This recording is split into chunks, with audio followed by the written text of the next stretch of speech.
Mira, el contexto, hay varios elementos que hay que tomar en cuenta en el contexto que vivía la economía ecuatoriana a finales de los años 90.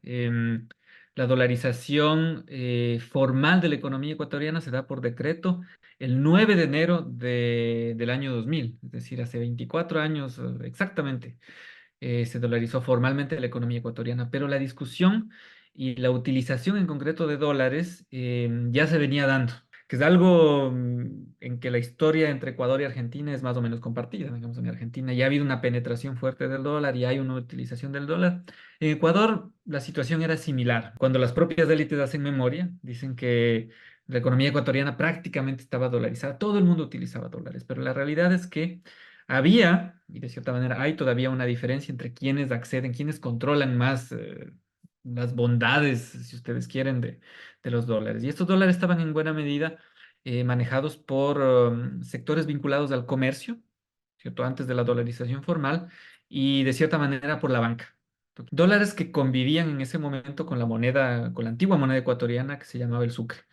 Entonces la banca sobre todo le sacaba mucho provecho a lo que se conoce como un arbitraje entre las dos monedas. El sucre, hacia finales de los 90 se depreció brutalmente, ¿no es cierto? Su cotización con respecto a otras monedas llegó a finales de los 90 prácticamente a una devaluación del 200%. Ecuador todavía estaba pagando los costos de la última guerra con el Perú, pero, y más importante aún, la crisis económica que vivía el Ecuador era fruto precisamente de la desregulación económica que se había puesto en marcha en los años 90.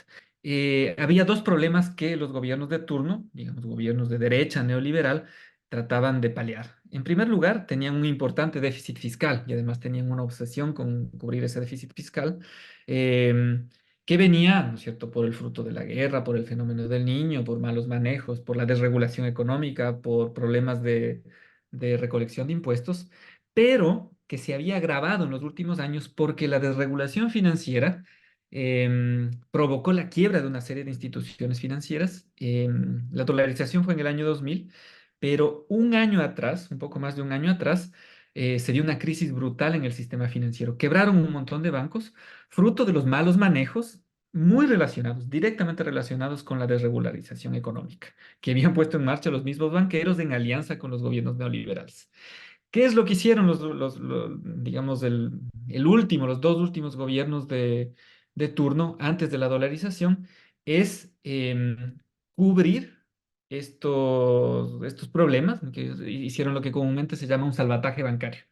Entonces les inyectaron dólares a los bancos, digamos, para en algunos casos tratar de que no quiebren o de cubrir los problemas de aquellos bancos que ya habían quebrado.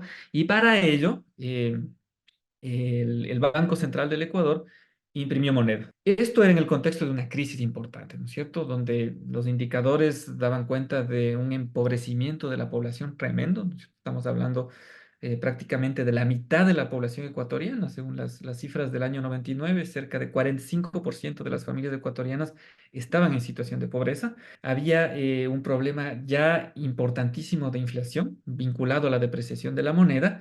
Y todo esto sumía a la sociedad ecuatoriana en una crisis, con además no solo indicadores económicos, sino indicadores humanos, diría yo, que daban cuenta de la crisis. Muchas personas, muchas familias empezaron a migrar fuera del Ecuador. Entonces, específicamente, había lo que yo llamo un choque de élites con respecto a la visión del dólar.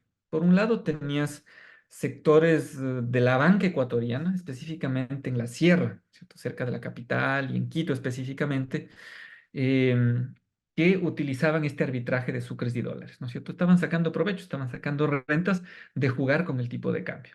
Pero, por otro lado, tenías sectores vinculados al comercio exterior, a la importación de productos, que manejaban activamente dólares, que eran quienes impulsaban una dolarización al 100% de la economía ecuatoriana.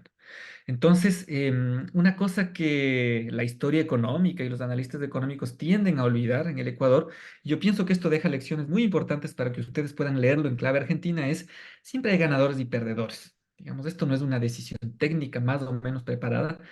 En el Ecuador lo que pasó finalmente es la dolarización fue una muestra de que alguien ganó la partida. Es verdad que el presidente Mawad toma una decisión sobre todo para tratar de aplacar el problema de la devaluación del sucre con respecto a otras monedas, especialmente al dólar. No estaba perfectamente planificado, no tenía una visión, eso es una historia que es cierta. Pero lo que también muestra la decisión de Mawad, pues aquí fue un pulso finalmente de ciertas élites que se refleja en la decisión que toma el presidente Mawad el 9 de enero del año 2000. La dolarización no es una panacea, no es que funciona bien o mal per se. Hay una serie de condiciones que hacen que este esquema monetario, ¿cierto? Donde el país no tiene moneda propia, funcione o no funcione bien, que hay que tener en cuenta.